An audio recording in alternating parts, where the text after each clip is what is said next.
So, hello mga madi. So, may nagpapaturo sa akin kung paano ba daw mag-affiliate dito sa TikTok. So, ayan, dito ako sa aking showcase. Ito yung profile ko. Hinanap ko yung product na gusto kong i-affiliate. Ito yung Borada dahil may ano na ako. So, dito sa kanyang store, tinignan natin yung dalawang arrow na nakataas. So, scroll up lang natin yan.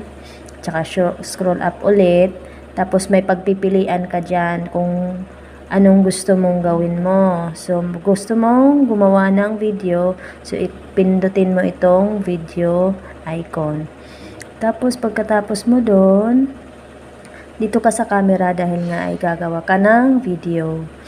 Pagkatapos ay i-add mo yung product. Ayan, i-add mo yung product. So, nandyan na yon ang product natin pagkatapos niyan. So, added na siya. So, yan, ipindutin mo na lang tong add. Pagkatapos dyan ay mag-upload ka na ng video. So, since may video na ako, so, pipiliin ko itong 60 seconds para mas tapos dito ko pipiliin yung video na gusto ko i-upload na regarding dun sa ating product. So, may product ako dito. Ito yung product na yan. So, yan na yung video ko. I-next ko na lang yan. Tapos, pagkatapos niyan, kung gusto mo namang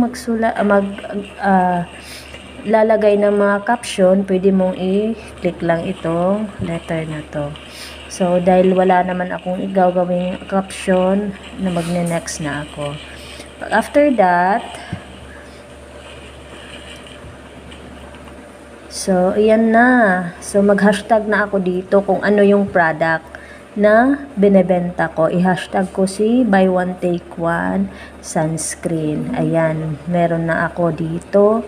Tapos, i-click ko na lang. Tapos, hashtag ulit. May SPF 60. Yes, ganyan na yon.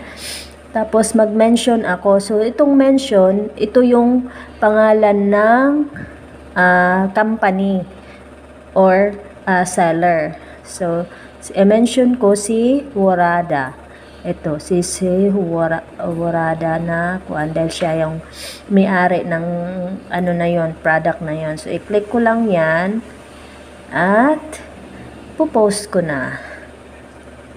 So, yan. Ganyan lang kadali mga madi. So, thank you so much. Ayan na.